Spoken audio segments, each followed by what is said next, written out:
Et c'est parti, donc on se retrouve comme toutes les semaines pour une analyse de marché sur le marché des cryptoactifs. Comme d'habitude, on se retrouve sur TradingView et on commence, comme d'habitude également, l'analyse des indices. On a eu un beau breakout ces derniers jours avec un Bitcoin qui se situe aux alentours des 74 700, plus ou moins, un petit peu en dessous des 75 000 $. On a réussi à s'extraire de la zone de consolidation qui dure maintenant depuis février. Donc c'est assez positif. Maintenant, on va voir où est-ce qu'on en est sur des plus hauts time frames. On a des alts qui sont partis aussi à droite à gauche. Je pense par exemple à Tao. On va voir où est-ce qu'on en est. Et puis, on va parcourir l'ensemble du marché pour voir quels sont les points intéressants, quels sont les potentiels points d'achat, les points d'invalidation, et voir ce qu'on peut faire de ce marché-là, que ce soit du daily, du 3D, en 4 heures, etc., etc. On va essayer de détailler un maximum de choses durant ces 20 prochaines minutes. On commence donc, comme d'habitude, toujours par TotalES qui est le market cap total des cryptoactifs, duquel on a tout simplement soustrait les stablecoins, parce que les stablecoins prennent de plus en plus d'ampleur et ne sont plus vraiment liés à l'activité de trading, en quelque sorte, du marché des cryptoactifs. On est donc sur TotalES en 3D, ça veut dire que chaque point est tout simplement une clôture d'une bougie, hop, comme ceci, 3 jours. Ça permet d'avoir un bon recul et le graphique est assez clean comme ça, même si en weekly également, donc là c'est 1 point égale une semaine, c'est également très propre. On va d'ailleurs commencer par cette première time frame, donc cet horizon de temps hebdomadaire, où on peut voir un graphique qui est sur une très grosse zone charnière, qui est plutôt une zone de résistance. On a beaucoup de monde qui s'excite, beaucoup de monde qui parfois ressent un petit peu le FOMO, la peur d'avoir manqué le train, mais pourtant on n'est pas vraiment sur des zones d'achat actuellement, on est plutôt sur des zones de résistance, de vente, ou en tout cas des zones où il faut patienter et il ne faut pas s'affoler. Quand on regarde ici, on est donc sur une zone qui a été touchée par 2 points très importants, le top de juillet 2024, ainsi que le bottom de la consolidation qu'on a connu en début d'année 2025. On se souvient, les tarifs qui avaient été imposés par Trump, etc. Eh bien, tout simplement, ça a fait une belle correction, et on s'était arrêté tout simplement sur cette zone-ci, aux alentours des 2,26, sur TotalES, et c'est une zone qu'on est occupé de retester. Donc, si on regarde en clôture, maintenant, si on regarde avec les bougies, donc sur les mèches, on peut voir qu'on a eu un rebond depuis le bottom qui est déjà à un petit peu moins de 30%. Donc, on a déjà eu un beau rebond, sans moins de rien. Maintenant, ça reste du weekly, donc hebdomadaire. On est vraiment sur des time frames qui prennent du temps, tout simplement. Ce qu'on peut voir également, c'est qu'on n'est pas encore dans une phase de consolidation, de retournement sur ce time frame là. On peut voir une première jambe baissière depuis le mois d'octobre, une première consolidation qu'on a connue entre novembre et décembre, et enfin la deuxième jambe de la correction qui nous a amené sur le bottom connu au mois de février. Donc on a un premier rebond, mais on est vraiment dans une tendance globalement baissière ici, et on n'a pas encore de grande période de consolidation, comme on a pu le connaître ici, et même si on prend un peu plus large, comme on a pu le connaître dans cette période-ci. Pareil, si on regarde les autres périodes de bear market, on avait ici une période de consolidation, et on pouvait même en prendre une de plus grande ampleur, qui était ici. Après, c'est certain que toute cette zone ici, ça fait mal si on n'est pas dans le marché, mais au final, si vous étiez rentré tout simplement à la cassure ici, vous faisiez quand même x3, x4, x5 sur le marché global, ce qui reste totalement correct d'un point de vue performance. On revient à nos moutons ici sur notre bear market actuel, et on peut donc confirmer qu'on est toujours dans cette grande baisse. Maintenant, si on zoome un petit peu, on a déjà le contexte hebdomadaire qui est plutôt baissier, on se situe sur une résistance en hebdomadaire. Si on zoome en 3D, on est également sur une zone très charnière, parce qu'on peut voir que c'est une zone qui a été fortement respectée depuis le mois de mars 2024. Ça a servi de support, on l'a cassé, elle a servi de résistance, on l'a cassé à nouveau pour réintégrer par la suite, à nouveau une résistance, à nouveau une résistance, et lorsque on l'a finalement cassé ici au mois de novembre 2024, eh bien, on a pu connaître une belle hausse d'une cinquantaine de pourcents. Rappelez-vous, novembre 2024, élection aux US, Trump qui est élu et un Doge qui s'envole avec des performances assez incroyables en quelques semaines. Donc c'est vraiment pendant cette période-là qu'il faut être particulièrement actif sur le marché. On l'a vu en hebdomadaire, on a eu cette grande consolidation, correction en début 2025 pour venir rechercher la zone, encore une fois, des 2,25.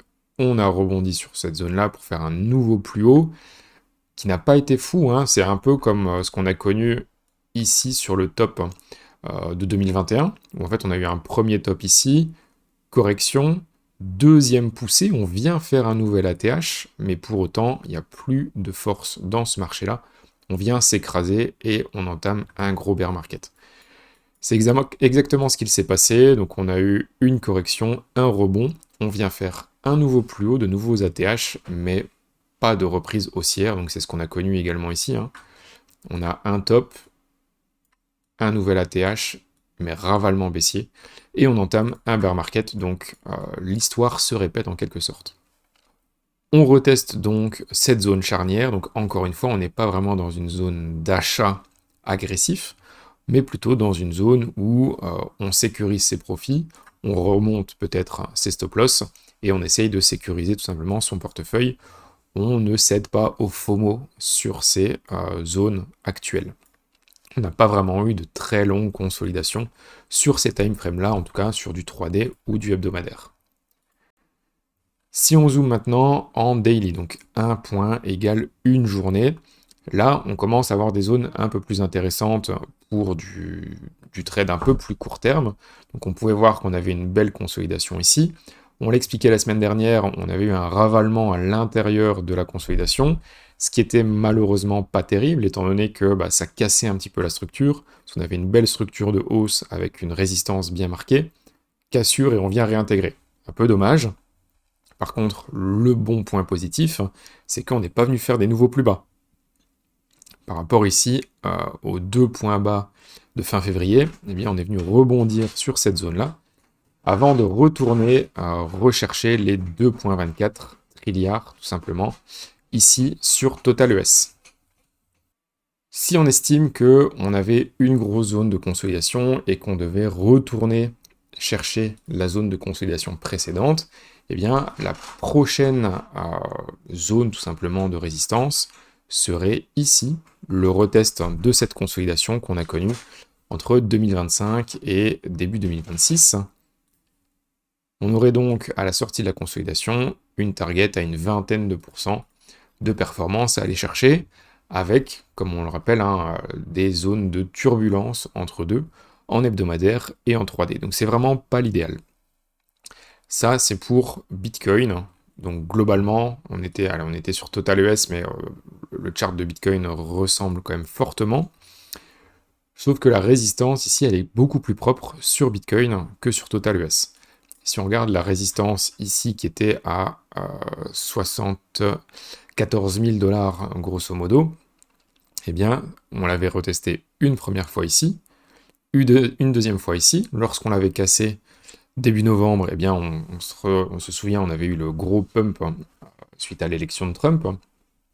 Et là, on était recoincé encore une fois en dessous des 74 000 $. Je suis un peu déçu de la réaction du marché, étant donné que, alors ok, on a pumpé durant la nuit jusqu'à 76 000 $, mais actuellement, on n'a pas eu une grosse envolée. Il y avait quand même pas mal de shorts, en tout cas de stop-loss de short à venir liquider au-dessus de cette zone-là. Pour autant, on n'a pas eu de fusée, entre guillemets, qui a démarré quand on a cassé cette zone-là. Donc, petit point de méfiance quand même sur le marché par rapport à ça. Par contre, si on zoome un peu plus, eh bien, vous le voyez ici, ce qui est intéressant, c'est qu'on avait donc cette grosse résistance aux 74 000 $. On a pumpé jusqu'à 76 000, on est venu retester la zone ici des 73 500, 74 000 $, et on rebondit actuellement dessus. Donc si on peut venir valider un bottom sur cette zone-ci, ça permet déjà de sécuriser, si vous avez pris des positions dans la consolidation, hein, durant le mois de février, ou même durant le début mars, si vous avez eu l'occasion de prendre des positions au début ici, et vous dire, ok, on est sorti de cette grosse consolidation, on a cassé une grosse résistance à 74 000 $, on valide un bottom sur les 74 000 $. Alors après, attention, on est toujours qu'en 1 heure ici. Ce serait bien que on vienne faire des nouveaux plus hauts, qu'on reteste peut-être à nouveau un peu plus tard, dans quelques jours, la zone des 74 000 $ pour vraiment refaire un bottom sur des time frames qui sont plus grands, pour pouvoir tout simplement remonter des stops en dessous des supports qui sont plus élevés. Et donc comme ça, vous mettez vos positions en profit, votre stop est en profit, et vous ne pouvez tout simplement plus être perdant sur votre trade. Et ça, c'est ce qui est super important, et ce qui est surtout très apaisant, entre guillemets, pour l'esprit, de pouvoir se retrouver en profit certain, et ne pas voir une position qui passe en profit avant de revenir en perte, et de finir par un stop loss, malheureusement. Donc ça, c'est pour Bitcoin. On ne sait pas où est-ce que le marché va se retourner. On pourrait très bien avoir quelque chose comme ceci, et puis se retourner pour repartir faire des nouveaux plus bas, continuer le bear market, étant donné que si on regarde un petit peu les indices globaux de la macroéconomie, le SP500 n'est pas forcément très haussier actuellement, on est plutôt en phase de retournement, justement, retournement baissier. Le pétrole qui est toujours assez plus haut, donc on n'a pas vraiment un environnement qui est porté sur le risque, on est plutôt sur un environnement qui pousse à dérisquer son portefeuille. Donc il faut pouvoir se méfier d'un scénario comme celui-ci, où le marché pump et se retourne violemment. Eh bien, en remontant vos stops, c'est comme cela que vous allez réussir à vous faire sortir si on vient casser un support, par exemple, mais il vaut mieux se faire sortir, par exemple, à 73 000 $, que de se retrouver à devoir holder des positions jusqu'à 65, 60, 50 000 $ peut-être, parce que eh bien, vous n'étiez pas sorti de vos positions, et vous vous retrouvez maintenant avec des pertes latentes qui sont assez importantes. Le marché est occupé de monter, vous pourriez vous dire, mais pourquoi tu nous parles de marché baissier, de down et de baisse, etc., alors qu'on est occupé de pumper? Eh bien, je me méfie de ce scénario ici, donc comme je vous le disais, d'une hausse avant un retournement violent, parce que c'est ce qu'on a connu déjà plusieurs fois par le passé. Si on retourne sur le bear market de 2022, eh bien, on peut voir qu'on l'a connu 2 fois, même 3 fois. La première fois, c'était au mois de mars 2022, donc on avait une belle consolidation, on est venu faire des nouveaux plus hauts ici, avant un ravalement baissier, un retour dans la consolidation, et puis on est revenu attaquer le bear market. La consolidation suivante qu'on a connue au mois de mai, eh bien, on a eu une première tentative de breakout infructueuse, on est réintégré dans le range. Deuxième tentative encore plus faible, qui a également raté, avant de venir vraiment corriger très fort. Et ça a été une correction qui a fait très mal, parce que elle a fait combien ici? On a fait moins 45% sur le marché en quelques jours, voire quelques semaines maximum. Donc ça, c'est des corrections qui font très mal sur des portefeuilles. Et enfin, eh bien, si on regarde la dernière consolidation qu'on a eue ici, qui ressemble quand même à ce qu'on connaît actuellement, si on se met peut-être en daily, ce sera plus simple à voir. Ici, on peut voir consolidation, premier pump, réintégration, deuxième pump, où on vient faire des nouveaux plus hauts. Et bien ici, on a une consolidation, un premier pump, on vient retester, réintégrer légèrement, deuxième pump. Ici, on avait consolidé encore un petit peu vers le haut, mais après, on était venu s'écraser et refaire des nouveaux plus bas jusqu'au fameux 16 000 $ qu'on avait connu en novembre 2022. Faillite d'FTX, etc., etc. Vous vous en souvenez. Ou ceux qui n'étaient pas là, eh bien, je vous le dis, c'était une période qui n'était pas forcément très agréable. Par contre, un autre point à souligner également, si on se met en hebdomadaire, vous verrez que ça ressemble encore plus à ce qu'on connaît actuellement. Alors, c'était sur Total ES, pardon. en hebdomadaire, le bear market de 2022 avait atteint ses targets de RSI au mois de juin 2022. Si on regarde le mois de juin 2022, c'est donc la première baisse que je vous montrais ici, qui ressemble à la baisse qu'on a eue récemment avec la consolidation qui a suivi. Donc ici, hop, grosse baisse, consolidation qui s'ensuit, tentative de breakout avant de faire une longue agonie. Bottom sur le RSI, ce qu'on connaît actuellement, bottom sur le RSI, tentative de breakout. Donc en fait, si on répète ce qui s'est passé en 2022, eh bien on pourrait très bien avoir ce pump ici, qui pump encore un petit peu, avant de faire une longue agonie, sachant qu'on avait fait, qu'est-ce qu'on avait corrigé? Je pense qu'on avait corrigé moins 40% depuis le top. Voilà, donc moins 40%, grosso modo, entre le top de la consolidation et de la tentative de breakout jusqu'au bottom. Je vais me mettre sur Bitcoin, ce sera plus simple. Si on veut regarder les mêmes chiffres ici, on est plus ou moins sur la même chose, avec une baisse de, allez, un peu moins, moins 35%, sachant que si on fait un moins 35% depuis les prix actuels, eh bien, on se retrouverait à, allez, on va prendre un chiffre rond, 50 000 $ de target. Donc on pourrait très bien, si on vient répéter ce qui s'est passé en 2022, se retrouver dans quelques mois à 50 000 $. Ça peut paraître facile à vivre, mais c'est une période qui, semblant de rien, a duré presque 6 mois, donc entre le mois d'août et la mi-janvier 2023, presque 6 mois, durant lequel on fait moins 35%. C'est pas forcément très facile à vivre, et ben, ça met les nerfs à rude épreuve, donc certaines personnes ont parfois abandonné tout simplement le marché crypto dans ce pire moment. Donc il y a pas mal de gens qui arrivent en top de bull market, qui se disent ok, Bitcoin à 50, 60, 65 000 $, 69 000 $, les 100 000 $ vont arriver, c'est sûr, j'investis maintenant. Se retrouvent à holder leur position en se disant non, c'est bon, ça va rebondir, ça va rebondir, ça va rebondir. On arrive à 20 000 $, ça commence à rebondir jusqu'à 25 000 $, parfait, le marché se reprend, je vais enfin devenir riche. Et non, malheureusement, le marché reprend de la baisse, et c'est vraiment le coup de massue quand on fait des nouveaux plus bas, qu'on va rechercher les 18, 17, 16 000 $, où là on peut potentiellement se dire ok, les cryptos c'est fini, on est passé de 69 000 $ jusqu'à 16 000 $, j'abandonne, c'est terminé pour moi, tant pis, je prends ma perte.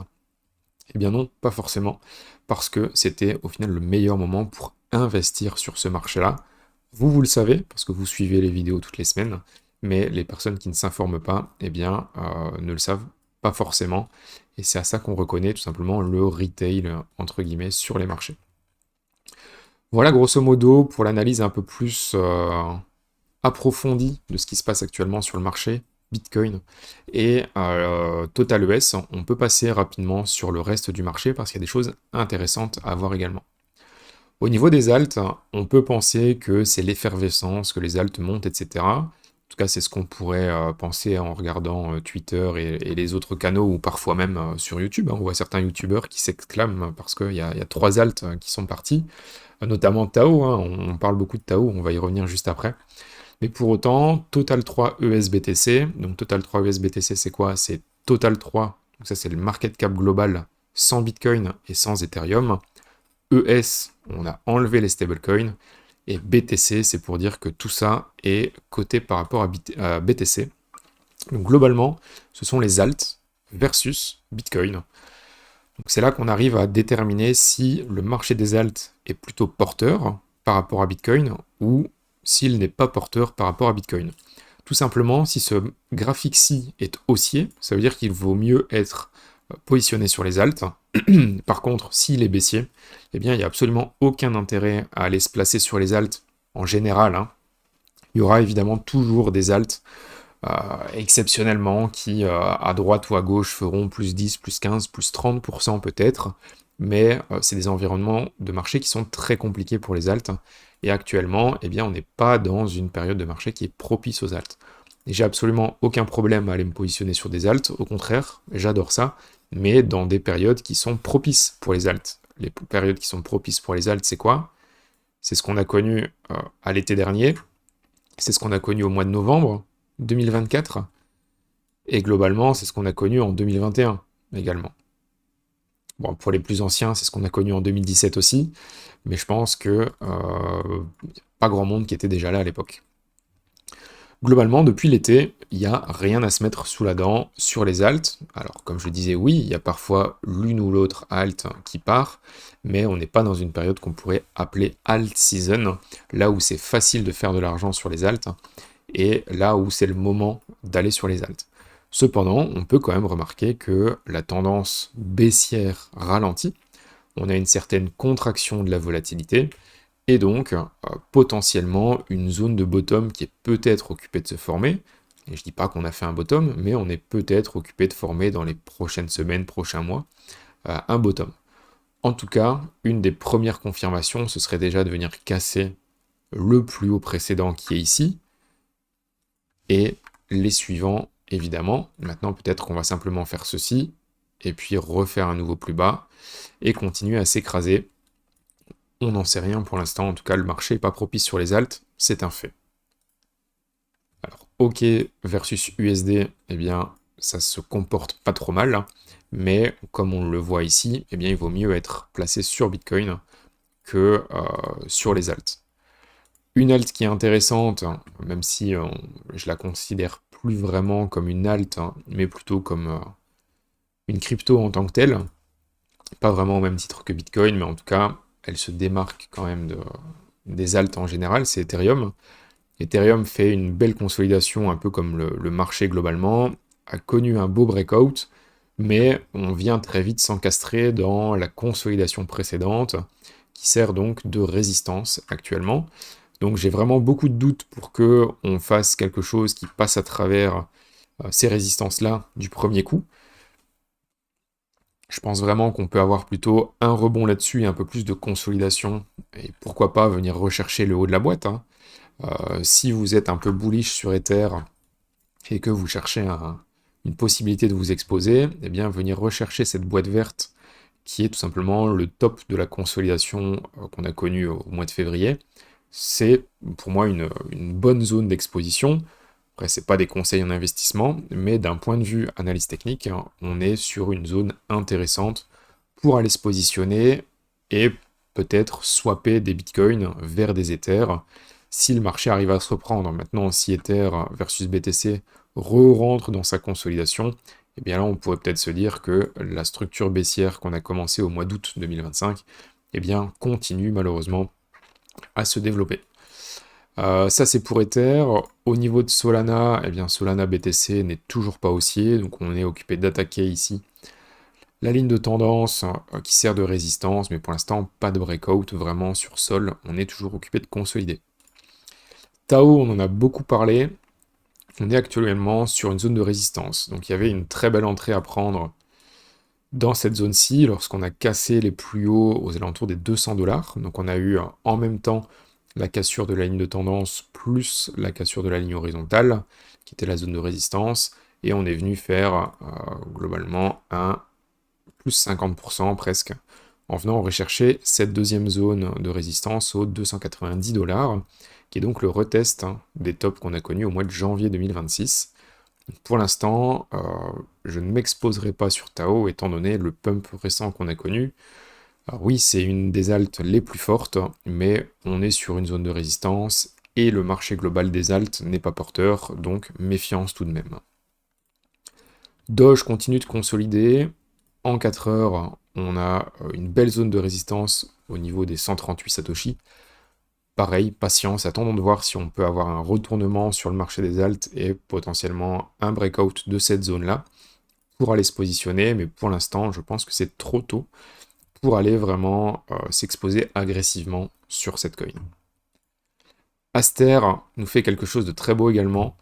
On a ici une cassure versus USD du point haut qu'on avait connu au mois de mars, début mars. Donc on a eu un premier pump mi-février, très longue consolidation entre mi-février et mi-mars, donc un mois de consolidation. Et ici, on semble reprendre cette hausse, donc je pense que c'est intéressant de se positionner sur Aster. On le disait juste avant, c'est pas le moment de s'exposer sur les alts, mais il y a parfois des alts à gauche, à droite, qui arrivent à performer. Je pense que Aster peut faire partie de ces alts qui performent, notamment grâce à la performance récente qu'a connue Hype, et donc je pense que Aster pourrait en profiter. Par rapport à Bitcoin, eh bien on a un rebond également qui se profile. Au niveau des autres alts, pas grand chose à dire, on est pas mal dans le rouge aujourd'hui. Voilà pour l'analyse globale de marché et des alts. On a eu un aperçu bien approfondi quand même. Faites vos plans de trading, faites vos analyses et on se retrouve la semaine prochaine pour une nouvelle analyse de marché des cryptos. Bonne soirée à tous, ciao ciao.